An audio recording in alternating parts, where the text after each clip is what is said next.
This has come from the power of a WhatsApp voice note that was last week. I Yes. have the habit of sending ideas via voice note to Emma, and thankfully she listens to them and sends voice notes back. So we're both obviously very busy entrepreneurs, have another job, have kids, managing several plates, and I'm actually really surprised at how quickly this has evolved into an actual mini project for us. So I'm excited about where this is going to go. Yeah, Kirstin was the brainchild behind this. Kirstin's idea. I like You make it getting on board happen. and getting excited.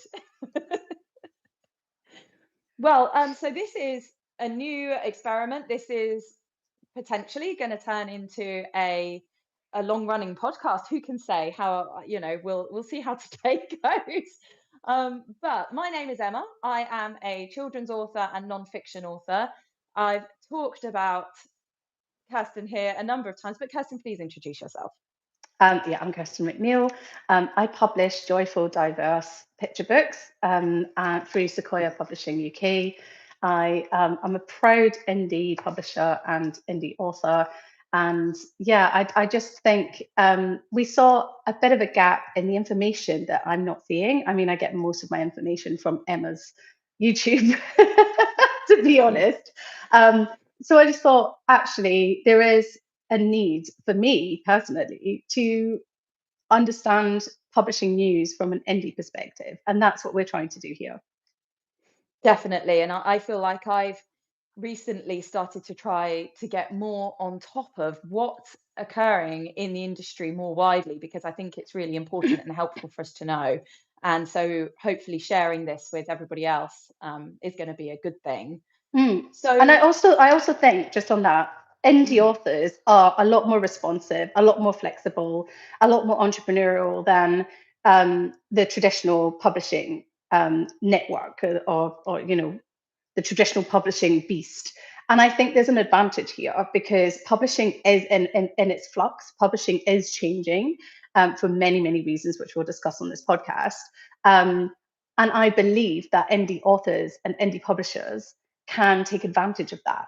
So I really, really like to hear what other people think in terms of what you as an indie publisher or you as a reader or a teacher, um, how you feel indie authors can help with that change. yeah, I mean, we have the ability to pivot really quickly because our publishing timescales are that much shorter.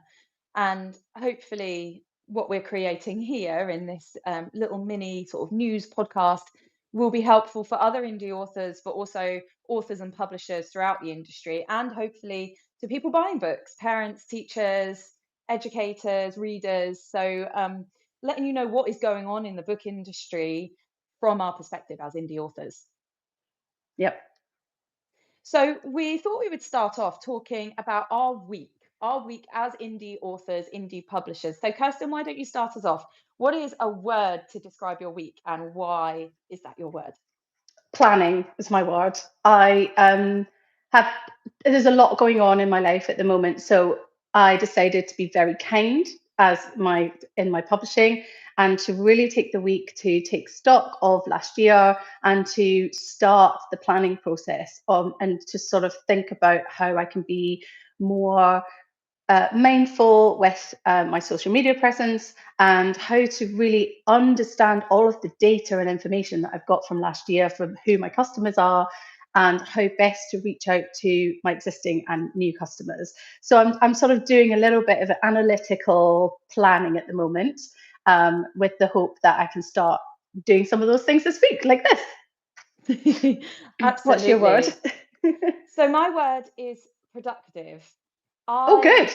I, like a lot of authors, I have a day job and I work as a teacher, and that's a flexible job because I do cover and supply.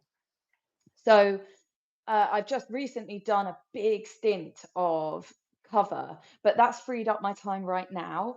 And so, right at this moment, I am a full time author. I will be going back into the classroom at some point, but that means that I just have so much time that I ordinarily don't have. And that's meant that all of those things that have been sat there on the to do list, I've been absolutely crashing through it all. There's Brilliant. lots of things happening. It's feeling really exciting and motivating. But yeah, I the productivity is several times higher than it normally is around here. Great. Of course, because you've got a new book coming out this year. Yes, yes. So I literally just had the news. The planning meeting was on Friday. So this week I will be doing the first draft of my book on mud. I can't wait. That's going to be so good. Kids love mud. Absolutely. What's not to love? Um, Fantastic. So, I mean, that's our week as indie authors, indie publishers. But I've been having a look at the news this week, and I will link below. Once we finish this live stream, I will link the particular article we're about to talk about, which is on Bookseller. If you go on there, this is on the front page right now. But in case anyone's not watching this live, I'll pop it in the comments. And they have been talking about the Nielsen data for last year, um, and how there's been a massive rise in, or some rise. It's been a really good year for sales in children's books. And in fact, before we get into that, how has your year been, Kirstin? Right. So my year in numbers, it's been pretty good. I've been a lot more like I've tracked each month a lot better this year than the year before. I've launched a book in October. Um, my year's been great. I've sold over 750 books in total, which has been really good for me. The majority of that, 65% of that, is my family is so Scottish, which is my biggest. You see the tartan nails. It's my biggest seller. I sold a lot of those in January because we've got Burns Night. I did a big sort of ad campaign on that, and February as well. And then my second one was the new book that was, only had 2 months of sales, and that was Pirate Penguin, and I sold over 200 of those. Um, and so, yeah, I think it was really interesting not just to see like overall sales, but to see where those fluctuated.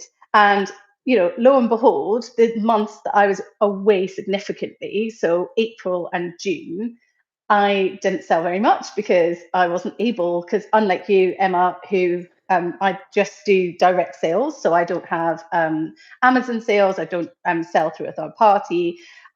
So if I'm not around to sell the book, to send the books out, I can't really advertise, or so I basically can't sell those books. And that's something that has taken a real chunk out of my monthly sales. And it's something that in my planning brain, I'm thinking, how do I counterbalance that? What do I do to put in place this year that means when I'm away, I can sell books to my customers that want them, and I don't disappoint people because I'm away for 3 weeks. So that was really it's really interesting to see that in black and white. And then the other thing that I was really interested to see is that I spent nearly £2,000 on Facebook and Instagram ads. Um, some of them were experimental. So one month I spent over £300 experimenting with ads and it didn't pay off. But most of the time, the months like January, February, where I did a big ad campaign, it was when I was selling the most books. So it's good to see that for a whole year, because I think I started ads sort of at the end of 2024, so wasn't able to see how they work and whether they work. So now that I've got a full year of data, I'm excited to see how I can utilize that along with my other sort of data and information that I get. And then the other thing that I'm in terms of sales, I know a lot more about, because I only sell through my website. I know those customers. I know where they come from. I know their age. I know the demographics. I know how long it took for them to buy. So I've got a lot of data around what my target audience is, which is really great. It's really interesting to me. And then it helps me understand which platforms I need to target, who I need to target, how I reach more customers. Yeah, I mean, I I actually don't know what my ad spend is, and I will have a look at that for next time. And I think Yeah. that would be a really fun thing for us to talk about. But I had a look at my numbers because I often don't necessarily know for a calendar year because my company year runs June through to May. But I had a look for the purposes of today, and in 2025, I sold about 830 books, which is It's incredible. great. That's And really great. most of that is online. So I sold 450 books through my website, and then nearly 200 books through Amazon, and a few through sort of my print on demand services. So most of that is through my website. And that's particularly high, again, because I've been running a lot of ads like you have. And so having that spend that uses the power of Meta, we've both been using Meta ads, has meant that those ads can be super targeted at the right people. And that's been really, really useful. But in the past, I think a lot of my sales have been through events and school visits, whereas this year I've cut down on the events that I've done. And I did a lot of school visits around World Book Week, but not that many throughout the year. So I think this year I have had a real switch to being more about the online sales, but online direct. So people Mm, buying through my website and my store rather than through other places. But what I have found is when I'm running an ad on leading to my website, an awful lot of people go over to Amazon. So that also powers those Amazon sales as well for the buyers who would prefer to buy that way. So it's been really interesting. My biggest seller has been Our Living Soils, which came out this year. So that makes sense. That came out in June, and I've sold 400 and almost 450 copies of that book. wow. Plus, part of the deal with that book is that Natural England, who sponsor the book, get a number of copies of the book. So they had 200 copies of Our Living Soils that they've distributed to schools and libraries and given away at events. I think we gave away about 60 at the actual launch event. So that book has also got out into the hands of readers because our feeling is that the message is really important. It should be super accessible. So there's Yeah. also a free a reading of that book on my YouTube account so people can have a look and listen to the story and see the illustrations. There are ways of accessing that book if people aren't able to buy it, but it's fantastic from my perspective as a businesswoman that I've also been able to get those sales.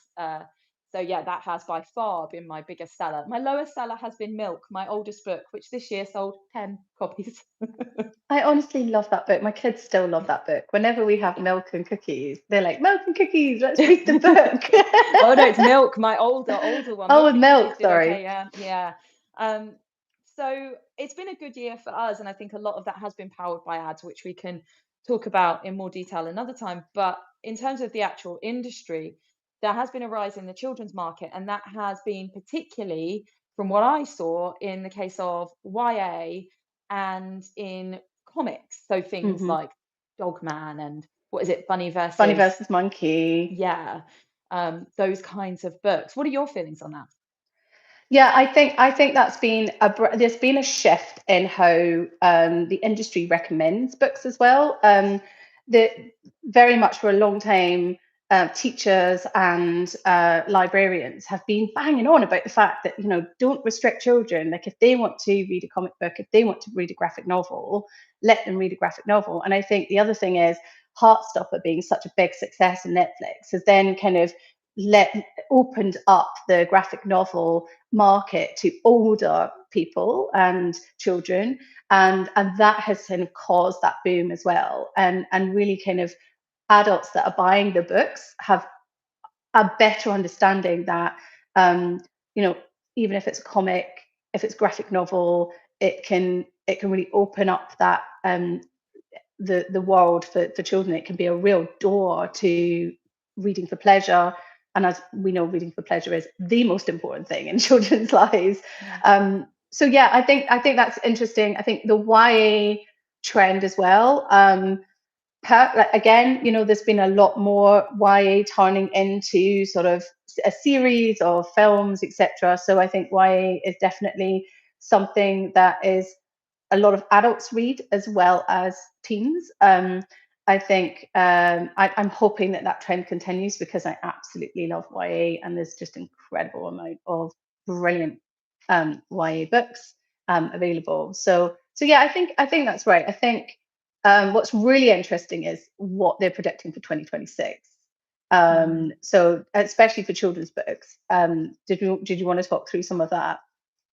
Yeah, before we do, I was just going to say that I think that that aspect of adults reading YA and recognizing they're part of that market is super important. And I Mm, think adults reading for pleasure more and not feeling like they have to read certain types of books. I think across the board, that is such an important thing and is leading to this sort of rise in YA. Also, see, comic books aren't my thing, but my youngest is not a reluctant reader as such, but I think she struggles to find the books she's into, and then she just reads just that kind of book for Mm, ages and ages. And she really loves these comic books. I think because they are so much easier to read, to access, and it doesn't matter what you're reading as long as you are reading. We know all these positive impacts of reading. So yeah, I definitely think that there must be a little shift in people seeing that it's about enthusiasm for reading and reading books that people enjoy rather than any kind of like value placed on mm. books. So it's a really good thing to see. I Um, would say my youngest absolutely loves fact books and yeah. graphic novels. The vocabulary in these graphic novels is incredible, and the so his understanding of words is brilliant, and also just the satire that's in there. There's a lot of references to films. Like there's Dogman. There's a Lord of the Fleas, which is basically Lord of the Flies, Mm, and we used to get our references from The Simpsons, and then realize they were references when we grew older. But mhm. getting these kind of cultural references, and his humor is fantastic. He's got a brilliant dry humor, and he's great at jokes. And I think that's probably down to the fact that he's been reading a lot of these graphic novels. They're really funny. Yeah, yeah, and it's different people like different things, and as long as we have this variety in every single way, so whether it's different genres or also obviously having diversity within characters, it just means that more people are able to get into reading and enjoy reading. Mm. So the trends for 2026, what are we seeing then? What are the predictions for next One year? one of the things that I predicted at the sort of the middle of last year, just get smuggy McSmug face a little bit, is with the rise of AI, hand-drawn picture books are going to be definitely on the rise. Mm, And that is because are, are people are seeing AI written books all over the place, and especially with imagery. The issue with a lot of these AI generated books is that the imagery is not consistent, and it's very much like people see like computerized.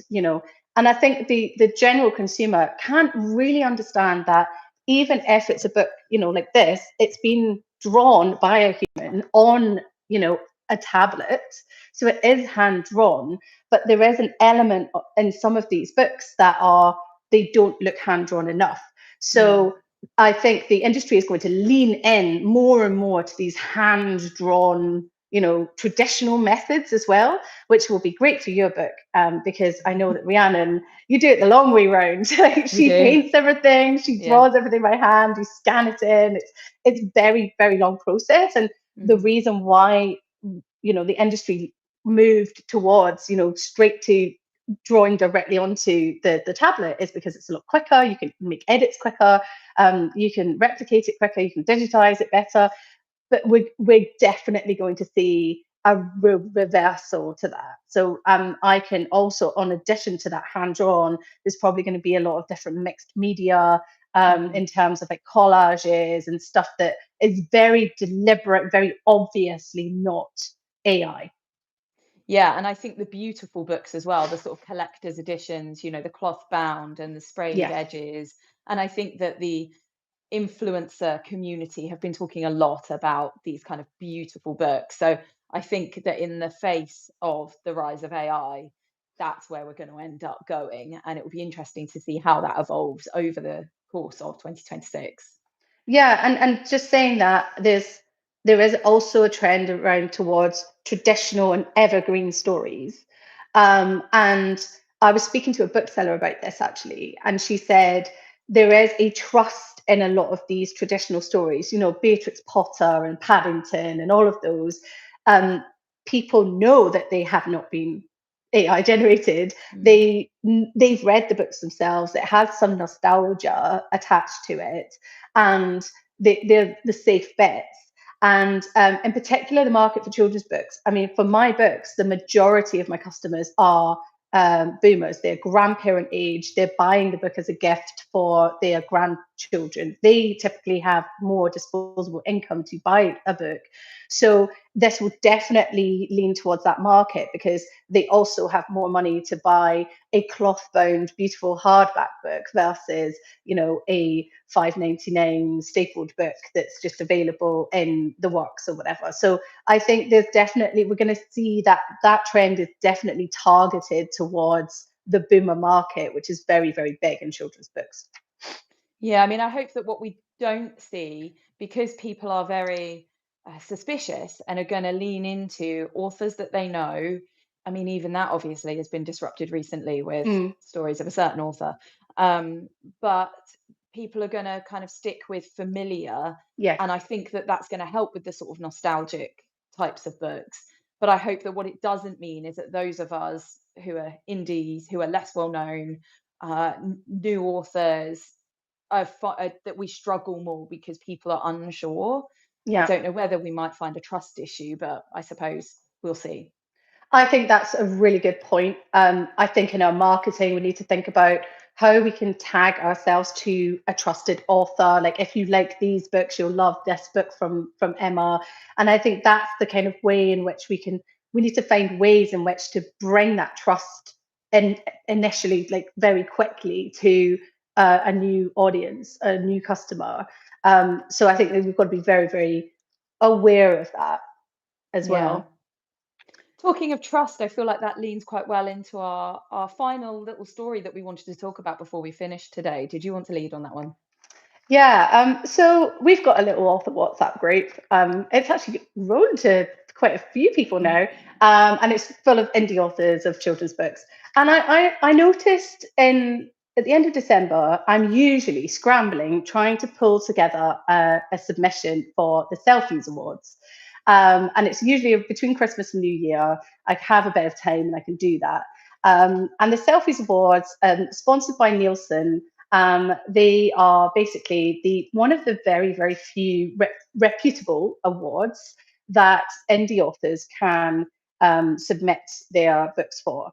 I think there's another topic that we need to talk about that might be semi rant about why indie authors are so much excluded from the so many of the, well, actually there's not that many, even for traditionally published authors, awards, and Mm. why that's a problem.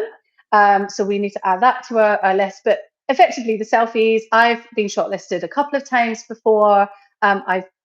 When if you're shortlisted, you go to the awards, which are in the London Book Fair, which is a trade book fair. It's one of the biggest trade book fairs in Europe, that's in sort of February, March time. And you go and you meet other authors, and you're basically you get a free pass to the show as well. And it's really great. It's one of the not just the fact that you can have the opportunity to be shortlisted, which is amazing. My family's so Scottish, and Daddy's Skin Beasties was shortlisted for me. But it's one of the very few times I get to meet other indie authors that I've been following and chatting to online. And genuinely, I've never won, but the people that do win, I just love it. And I'm like, everyone's really happy for them. And it's a brilliant, brilliant way to spend the afternoon and evening. And basically, they haven't sent an email about the awards. On their website, it says join our mailing list. We'll tell you in, I think it was the end of October or something Mm. from last year, which hasn't happened. I've messaged them on Instagram, I've emailed them, and I've also emailed the book brunch people because they basically sponsor it. In order to submit, you have to basically buy a year's subscription of book brunch. And no one's responded. It's kind of been radio silence. Yeah. So in the WhatsApp group, we're all kind of like, oh yeah, where is it? What's going to happen? So basically, my worry is that they canned it, and that's Yeah. yet another door closed to indie authors. Yeah, I see. I felt that this award was really exciting because it had that kudos of being presented at the London Book Fair.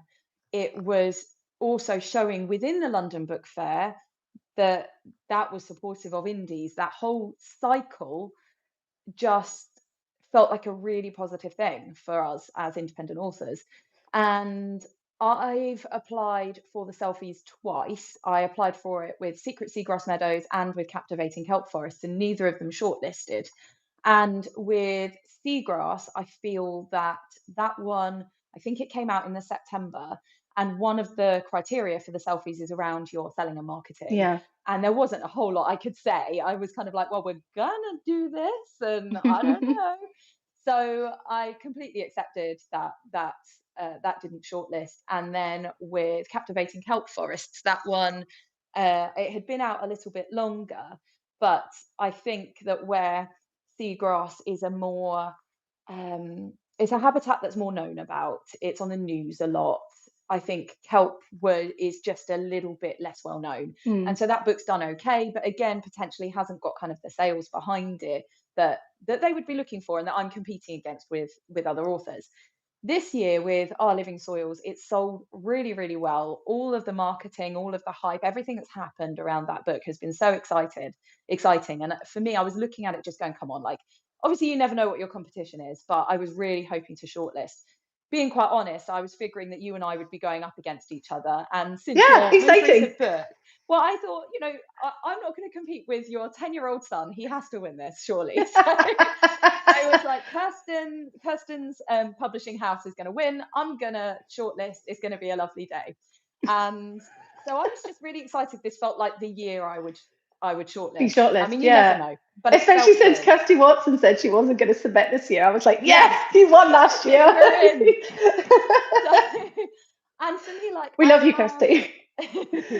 I've submitted to at least one other award before and felt a bit kind of this wasn't what I hoped for. I mean, I didn't place, but I also was like, this isn't the selfies. Like, when you apply for something, you're like, if I place in this, I'm going to be so excited. Yeah. Whereas something else, you might go for it and you go, actually, in fact, no, I've gone for a couple. The selfies was the one that was super exciting for me.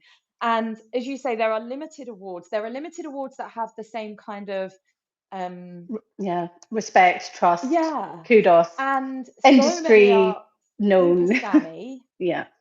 So to find one that had all of that, that was the one I was just like, yeah, this is really exciting. And it's been running for a few years. It's got amazing sponsors, all of that stuff.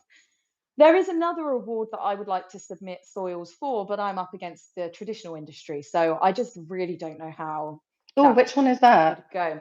The Wainwright Prize I want to Oh, submit right. for because that's a nature-based Yes, yeah. prize. And so for me, like I had both of these, I was like, I'm going to submit soils for both of these. And so they have been in my diary since the beginning of 2025 of when their submissions opened. Mm. And I literally in October put a post-it on my desk going selfies and just kept checking back and nothing happened. The Wainwright Prize hasn't opened yet, but and yeah, like you, I've messaged them on social media and there's just nothing. There's not even been an announcement saying, sorry, we're not running it this year, Mm. or like it will be back, or just nothing. It just seems to have disappeared. And especially when they have the thing on there saying submissions will open, it's so disappointing because for me, I feel like if I can get that sticker shortlisted for a respectable award, again, that's just another bit of trust, along with Yes. everything we've been talking for consumers to say, oh, their book must be good. Like they haven't Yeah. used AI. They're not scamming me. They're not. It's just building that, and to be able to say in the past I've been shortlisted or it's all really important stuff. So yeah, I'm really disappointed. If anybody knows what's going on, has any news, we would love to know. Please put it in the comments. Yeah, that would be great. And just to say, I Mm. have been shortlisted, and it I don't know if it gives you more sales, but it certainly is a way of, you know, adding to that trust element and the respect in the industry. I put it on any pitches that I do for speaking or being on panels. It really it helps to put you like at the same level as other authors in the industry. I mean, we've both been in this industry for over 5 years now, and anything that helps do that is really important. Absolutely. Well, I have loved our chat Yeah, today, same. and if those of you watching, listening, if you've enjoyed this and you would like us to come back, then please let us know in the comments. We're really excited by this idea, and we feel like this little podcast mini series, whatever it turns out to be, is potentially something really helpful for people. So if you enjoyed it, please do let us know. Yes, please do. And thanks so much, Emma. See you next week, hopefully. You're very welcome, and thank you. See you soon. Bye.